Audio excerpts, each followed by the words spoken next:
आष्टापूर नावाचं एक सुंदर गाव. हिरव्या शेतांनी वेढलेलं, आकाशात मंद तरंगणारे आणि दुरून मंदिराच्या घंटांचा मधुर आवाज. या गावात माधवी नावाची एक तरुण, शांत स्वभावाची स्त्री राहत होती. तिचं मन दयाळू, पण संसाराच्या ओझ्याने थोडं दमलेलं. पती अनिल मेहनती होता, पण व्यवसायात सतत तोटा येत होता. घरात थोड्या पैशाची तंगी, आईची तब्येत बिघडलेली आणि मुलगा आदित्यच्या शिक्षणाची काळजी, तिचं जग अंधारून गेलेलं. एके रात्री चंद्रप्रकाशात मागच्या अंगणात बसलेली माधवी रडत होती. तेवढ्यात मंद वारा सुटला आणि कानी आले जणू काही कोणी म्हणत आहे, लेकी, अंधार कायम राहत नाही. मार्गशीर्ष जवळ आलाय. मी येते.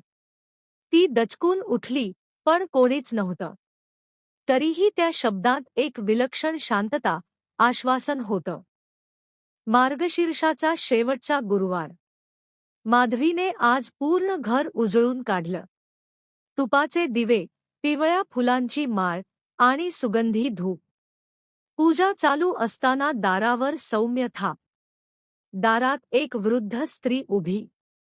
कपाळावर हळदी कुंकू, पिवळी साडी आणि हातात कमळ. ती म्हणाली, बाई, मला प्रसाद मिळेल का? आज शेवटचा गुरुवार आहे ना. माधवीने प्रेमाने तिला आत बोलावलं. तिला प्रसाद, चहा, गरम भाकरी दिली. स्त्रीने खाताना माधवीकडे पाहिलं आणि मंद हसली. तुझ्या घरातून संकट दूर झालीत. आता इथं सुखसौभाग्य टिकून राहील. असं म्हणत ती उठली आणि दाराबाहेर गेली. माधवी लगेच तिच्यामागे गेली. पण गल्लीत कुणीच नव्हतं. हळूहळू मंद वारा आला.